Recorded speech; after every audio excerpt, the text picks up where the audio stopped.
So resolve చేయడం మీ దగ్గరికి వస్తారు కదా, సో యాక్చువల్గా మీ పరిచయాలు అంటే ఒక ఫ్రెండ్గా ఉంటుందా లేదంటే ఎలా ఉంటుంది యాక్చువల్గా పరిచయాలు వాళ్ళతో? అంటే అందులో 5 మెంబర్స్లో ఒకరికి బ్రదర్ నేను.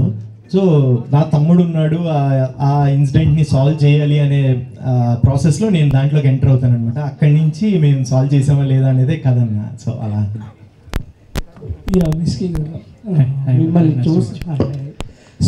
మిమ్మల్ని చూస్తుంటే బాగా డిప్రెస్డ్ కైండ్ ఆఫ్ పర్సన్గా ఉన్నారు.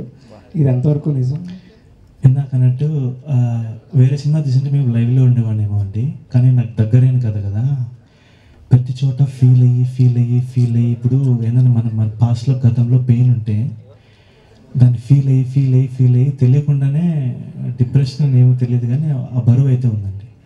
ఓకే, సో ఈ కథ ఆల్రెడీ అంటే ఈ టైప్ ఆఫ్ జోనర్లో ఆది పినిశెట్టి గారిది మలుపు అనే సినిమా ఒకటి వచ్చింది.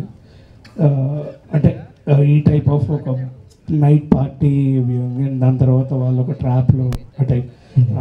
సో ఏ ఇయర్లో వచ్చిందంటే సారీ 2015 ఐ గెస్. ఓకే మలుపు.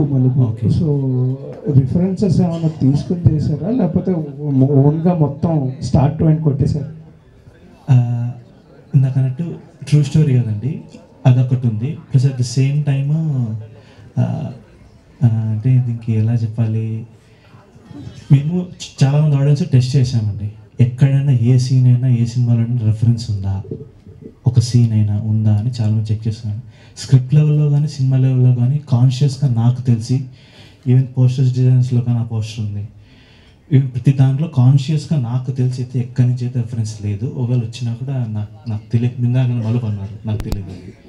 సో ఓకే, మిస్కీ గారు, హాయ్ యాక్చువల్లీ ఇది బేస్డ్ ఆన్ టూ ఇన్సిడెంట్స్ అన్నారు కదా, సో ఇందులో ఫిక్షన్ ఎంత రియాలిటీ ఎంత? 80% రియల్ ఉందండి, ఒక 75 to 80%. ఇది 25 ఆ గ్రిప్ కోసం యాడ్ చేయాలి. అండ్ ఇక్కడ ప్రమోషన్స్ ఎలా స్టార్ట్ అయ్యాయంటే this looks like a mad entertainer లాగా స్టార్ట్ అయ్యి సడన్గా ట్రైలర్ రిలీజ్ అయినప్పుడు కొంచెం కంప్లీట్ సీరియస్ జనర్లో ఉంది. సో దీంట్లో ఎంటర్టైన్మెంట్ ఎంత, సీరియస్నెస్ ఎంత? సో ఫస్ట్ నుంచి సీరియస్గా చెప్తే ఎవరు పట్టించుకుంటారో అది ఎవరికి అర్థమైంది, ఫస్ట్ గ్రాప్ చేద్దాం ఆడియన్స్ అనే ఇంటెన్షన్తో ఆ స్కిట్లో అవన్నీ మా బాయ్స్ అంతా బాగా ప్లాన్ చేసామండి. సినిమాలో ఓన్లీ ఫస్ట్ 15 minutes ఆ క్రేజీ పార్ట్ ఉంటుందండి. ఆ క్రేజీ ఫ్రెండ్స్, ఆ రా నేచరు, ఆ సాంగ్, ఆ పార్టీ ఓన్లీ ఫస్ట్ 15 minutes ఉంటుంది. ఫన్స్ చనిపోయిన తర్వాత స్టోరీ వెళ్తా ఉంటుంది. ఒకే చోట అయితే ఉంటుందండి స్టోరీ వెళ్తా ఉంటుంది. ఆ స్క్రీన్ ప్లే నాకు తెలిసి అయితే కొత్తగానే అనిపిస్తుంది ఆడియన్స్కి. రవికిషన్ గారు, యాజ్ ఎ ఎస్టాబ్లిష్డ్ యాక్టర్, ఇది ఒక చిన్న మూవీ కదా, ఈ మూవీకి మీరు ఒక ప్రమోషన్ యూఎస్పీగా చెప్పాలంటే ఏ పాయింట్ చెప్తారు? అదే ట్రూ స్టోరీ అంటారు కదా. సో నాకు పర్సనల్గా ఇష్టం. నేను కథ ఒప్పుకోవడానికి మెయిన్ రీజన్ అది ఒక లైఫ్లో జరిగింది ట్రూ స్టోరీ అనేది. సో డెఫినెట్గా ఆడియన్స్ కూడా ఇది డెఫినెట్గా చాలా కనెక్ట్ అయ్యే పాయింట్. ట్రూ స్టోరీ ఒక లైఫ్లో జరిగింది అనేది చాలా పెద్ద విషయం కదా. సో అది మెయిన్ సెల్లింగ్ పాయింట్ అని చెప్తానండి నేనైతే. అండ్ యాక్చువల్లీ టీజర్ ఆ టైంలో అయితే మీరు ఎక్కడ కనిపించలేదు, ఏమన్నా రీజన్ ఉందా?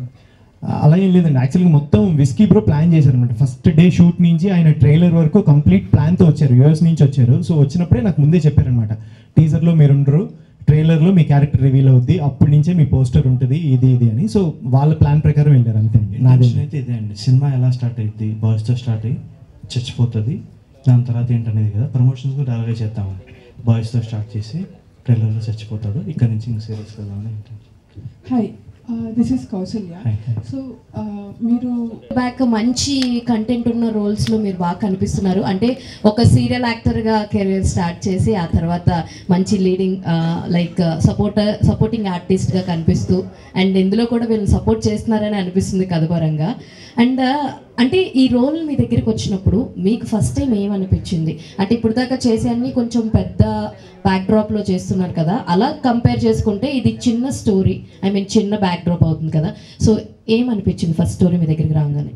యాక్చువల్గా ఫస్ట్ ఎన్ఆర్ఐస్ ఫోన్ చేశారు, మనకి ఇది కరెక్ట్గా పోర్ట్రే అవుతుందో లేదో వాళ్ళు చెప్పేది, కొత్త డైరెక్టర్ కొత్త ప్రొడ్యూసర్ అని భయం ఉండింది నాకు కూడా. బట్ ఇది ఎప్పుడైతే ట్రూ ఇన్సిడెంట్ అన్నారో, నాకు ఏదైతే కథ మొత్తం చెప్పినప్పుడు నాకు చాలా నచ్చింది ఆ పాయింట్. సో ఓన్లీ కథ నచ్చింది అనే రీజన్ మీద కొత్త ప్రొడ్యూసర్ కొత్త డైరెక్టర్ ఏది ఆలోచించలా. బట్ సెట్కి వెళ్ళేందరూ కొంచెం భయం ఉండింది. విస్కీ బ్రో ఫస్ట్ డే ఆయన ఎలా హ్యాండిల్ చేశారని చూసిన తర్వాత ఒక కాన్ఫిడెన్స్ వచ్చింది, ఓకే ఫైన్ మనం తీసుకుంది రైట్ డెసిషన్. కాదు ఈ మధ్యన ఎక్కడికి వెళ్ళినా విరూపాక్షంలో చేసినటువంటి ఆ బ్లాక్ మ్యాజిక్ మాత్రం వదలట్లేదు.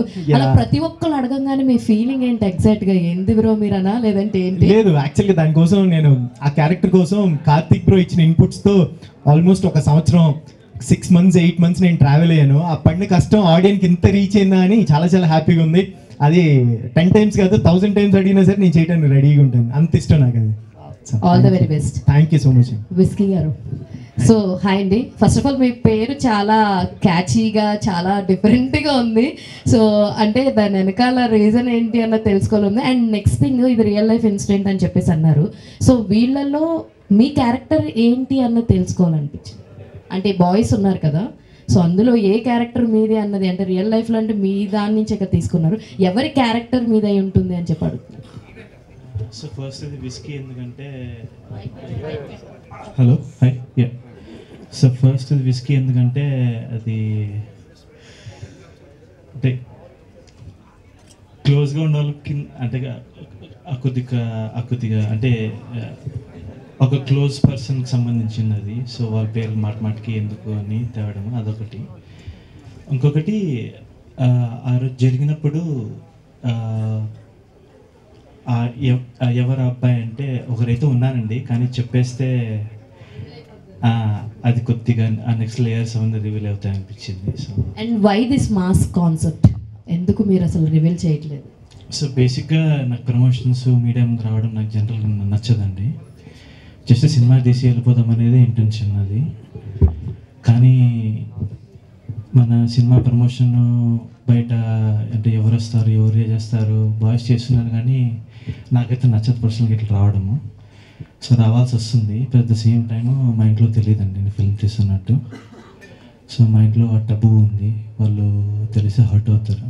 హర్ట్ చేయడం 2 నిమిషాలండి ఇప్పుడే చేయగలుగుతా, కానీ వాళ్ళు హర్ట్ చేయడం నాకు నచ్చదు. హలో కానీ హాయ్ అండి, సారీ కంప్లీట్ చేశారా? Yeah okay. అండ్ ప్రొడ్యూసర్ గారికి మీకు ఇద్దరికి క్వశ్చన్, చాలా రియల్ లైఫ్స్కి చాలా కనెక్ట్ అయ్యే స్టోరీ అనేది అయితే ట్రైలర్ చూస్తే అర్థమవుతుంది. కానీ మనం థియేటర్కి జనాల్ని తీసుకొచ్చి కూర్చోబెట్టాలి. అండ్ జూలై 19th కొంచెం మీడియం రేంజ్ సినిమాలు కూడా రిలీజ్కి ఉన్నాయి. సో దీన్ని ఎట్లా హ్యాండిల్ చేస్తారు? అండ్ మీరు స్టోరీ రాసుకున్నప్పుడు మీ రియల్ లైఫ్లో జరిగింది అనేది అయితే చెప్పారు. సో ఒక 1 point హుక్ చేసేవి ఉన్నాయి అని అంటే ఏం చెప్తారు? సో నేను వెళ్తాను. ఫస్ట్ నేను జనరల్గా మా టీంని అడుగుతుంటానండి, చిన్న సినిమాలు మంచివి థియేటర్కి రాకుంటే ఏదైనా ఎగ్జాంపుల్స్ ఉన్నాయా అని. ఆడియన్స్ ఎప్పుడు ఇర్రెస్పెక్టివ్ ఆఫ్ బడ్జెట్, అది ఎంత పెద్దగా ఎంత చిన్నదైనా బాగుందంటే వస్తారనే నమ్మకం అయితే ఉంది. సో మాది ఆ కోలో కొలుతుందని నమ్ముతున్నాను. హౌ కాన్ఫిడెంట్ యు ఆర్ అని దీనిపైన? అఫ్కోర్స్ మన సినిమా గురించి మనం చెప్పకూడదు, ట్రైలర్ చూసారు కదా ఆడియన్స్, సో ఆడియన్సే చెప్పాలి. నాకైతే చిన్న సినిమాల్లో ఇందాక అన్నట్టు ఇయర్ జరిగే చిన్న సినిమాల్లో ఇది మంచి సినిమాగా నిలుస్తుందని నేను నమ్ముతున్నాను. సో ఆడియన్స్ అది. సెకండ్ క్వశ్చన్ వచ్చి అదే అండి, అంటే మీడియం రేంజ్ సినిమాలు జూలై 19th రిలీజ్ అవుతున్నాయి. ఇంత మంచి కాన్సెప్ట్ ఇంత మంచి కంటెంట్ ఉన్నప్పుడు సో ఆ సినిమాల మధ్యలో ఇది ఆడుతుంది అని అనుకుంటున్నారా? సో అదే అంత కాన్ఫిడెంట్గా ఎలా రాగలుగుతున్నారు అనేది. అది ఇందాక చెప్పిన రీజన్ అదొకటి అండి. బట్ ద సేమ్ టైము పెద్ద సినిమాలు అంటే ఇన్ ద సెన్స్ సారీ అన్నీ నాట్ అబౌట్ పెద్ద సినిమా చిన్న సినిమా, కంటెంట్ ఉంటే ఏ సినిమా అయినా ఆడియన్స్ తీసుకుంటారు. కాకపోతే మీకు రెవెన్యూ పరంగా చూసుకుంటే ఆ రోజు సినిమాలు రిలీజ్కి ఉన్నాయి కాబట్టి సో అదే డేట్ ఎందుకు ఫిక్స్ చేసుకున్నారు అని ఉన్నాయి. Plus at the same time జనరల్గా ఒక వీకెండ్ మంచిగా అంటే ఈవెన్ పెద్ద సినిమా అంటే 2-3 హిట్లు ఉన్నవి చాలా ఉన్నాయి ఎగ్జాంపుల్స్. ప్లస్ ఇంకా ఎందుకు ఈ డేట్ మాకు బాగా కంఫర్టబుల్ అనిపించి వస్తున్నాను. So Ravikrishna this side. Okay thanks. Me second క్వశ్చన్కి ఫస్ట్ ఆన్సర్ చేస్తాను. సో ఇప్పుడు సపోజ్ జూలై 19th ఒక 5 సినిమాలు రిలీజ్ అవుతున్నాయి అనుకోండి. I'm from food background. So ఒకటి బిర్యానీ, ఒకటి ఫ్రైడ్ రైస్, ఒకటేమో like salad. So everybody has a different audience, every film has a different audience. నువ్వు ఒకదానికి కాంపిటీషన్ అని మనం చెప్పలేము. సో ఐ ఫీల్ లైక్ ఒక ఫ్రెండ్స్ కలిసి ఒక 5 కలిసి ఒక సినిమా చూద్దాం అనుకున్నప్పుడు ఏ సినిమా చూస్ చేసుకుంటారనేది డిఫరెంట్, ఒక ఫ్యామిలీ ఏ సినిమా చూస్ చేసుకుంటారనేది different. So that is the answer for it. So there is nothing about competition or anything. It's about like content of the film, like what Whiskey said. Sorry, me first question మర్చిపోయాను. అంటే being a producer first time produce చేస్తున్నప్పుడు so isn't it tough అని అనిపించలేదా మీకు అనేసి అడుగుతున్నాను. అంటే ఇది సినిమా అబౌట్ లైక్ వరల్డ్ అండి, ఇది కొత్త ప్రపంచం మామూలుగా అనేది. Like we just create world and ఆ థియేటర్కి వెళ్తున్నప్పుడు థియేటర్కి రాగలరా వీళ్ళు అనే ఆలోచనలు ఉన్నాయి. I'm a theatre person basically. So ఆ చీకటి రూమ్లో స్ట్రేంజర్స్ మధ్య కూర్చుని సినిమా చూస్తుంటే ఎక్స్పీరియన్సే వేరు. I don't mind watching at home also, but I don't want to pause and play. I just wanted to watch it at a stretch and experience that world. And especially ఈ cinema based on a true story. మేము అసలు ఇంత రేంజ్లో తీద్దామని చెప్పి మేమైతే అనుకోలేదు. We never thought about going to theatres also at the first place. But ఈ స్టేజ్కి వచ్చాము. I want everybody to experience this true story only in theatres అని నా feeling. All the best. Thank you. Ravi గారు, యా హాయ్ అండి. So మీ birthday ఎప్పుడు తెలుసుకోవచ్చా? నాది June 9th. June 9th. Yeah. Okay అండి. సో ఎప్పుడైనా ఇలాంటి ఇన్సిడెంట్స్ ఫేస్ చేశారా మీ బర్త్డే పార్టీస్లో? మనకంత సీన్ లేదండి. మనంతా చిన్నది ఏదో కేక్ కట్ చేసామో తినిపించుకున్నాము. మహా అయితే ఏమంటారు కొంచెం కాల్ చేసాము అంతే. ఎంత వైలెంట్ మన దగ్గర లేదు, అసలు అంత సీన్ లేదు. తెలుసు కదా మీకు నేను ఎంత సైలెంట్. మన బ్యాచ్ ఉన్నప్పుడు మాత్రం కొంచెం కాల్ చేస్తా తప్ప జనరల్గా అయితే అంత వైలెంట్ కాదు. సో అలాంటిది ఎక్స్పీరియన్స్ లేదు 100%. సో పాస్ట్లో ఒక అప్డేట్ అయితే ఇచ్చారు, అంటే మీ మ్యారేజ్ గురించి నవ్య స్వామి గారితో. ఇది ఎప్పుడు జరిగింది నాకు తెలియకుండా? టీ జోడీలో ఇచ్చారు కదా. ఇది బాబాయ్ నాకు తెలియదండి నిజంగా. నేను నాకు తెలియకుండా అప్డేట్ ఎప్పుడు ఇచ్చాను? టీ జోడీలో ఇచ్చారండి. ఏం ఇవ్వలేదండి, మీరేమన్నా తీసుకున్నట్టున్నారు పర్సనల్గా. లేదండి, అప్పుడు అప్డేట్ ఇచ్చారు అండ్ నవ్య గారితో మీరు రిలేషన్షిప్లో ఉన్నట్టు. లేదండి, అది స్కిట్. అది మేము అక్కడ షూట్ కోసం చేసింది అంతే. తన బెస్ట్ ఫ్రెండ్ అంతే. Best friend. Yeah. Director here whisky అంటే మీకు ఇష్టమా? జనరల్గా మీరు ఆల్కహాలిక్ అని అడుగుతున్నారా? అలా కాదు, విస్కీ అని పేరు పెట్టుకున్నారు కదా మీది. సో అంటే ఇందాకన్నట్టు ఎక్కువసార్లు రిపీట్ చేసి దాని వాల్యూ తగ్గుతుంది బేసిక్గా చెప్తున్నానండి. కోవిడ్లో నాకు చిన్న చెప్తా అంటే నాకే బాధ అవుతుంది. కోవిడ్లో చిన్న పెట్టి ఉండేదండి నాకు. పెట్ జనరల్గా ఫిస్క్ అంటే కుక్క పేరు. సో ఆ ఇచ్చిన పర్సన్ కూడా నాకు బాగా కనెక్షన్. సో కుక్క కోవిడ్లో చనిపోయింది. సో పేరు ఏది పెట్టుకుందాం ఏది పెట్టుకుందాము, ఫస్ట్ యాక్చువల్గా చికెన్ అని పెట్టుకున్నాను. మా టీం ఏంటంటే సర్లే అని చెప్పి. ఇదేం ఫ్యాంటసీ అండి, చికెన్ విస్కీ? లేదు బ్రో, అంటే యాక్చువల్గా ఇంట్లో వాళ్ళకి తెలియకూడదు అంట బ్రో. నేను అడిగాను ఫస్ట్ డైరెక్టర్ గారు మీ పేరు ఏం పెట్టుకుంటున్నారంటే చికెన్ అన్నారు. బ్రో చికెన్ ఏంటి వేసేసుకుంటారు మనల్ని గట్టిగా, చికెన్ 65 మటన్ 65 అంటే అని మేమంతా భయపడ్డాం.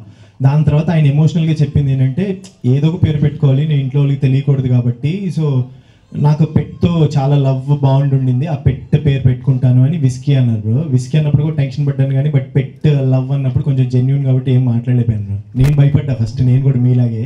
సో ట్రైలర్ ఇంప్రెసివ్గా ఉంది. Out of the box Ravi గారు మీకు ఒక క్వశ్చన్ అడగాలి.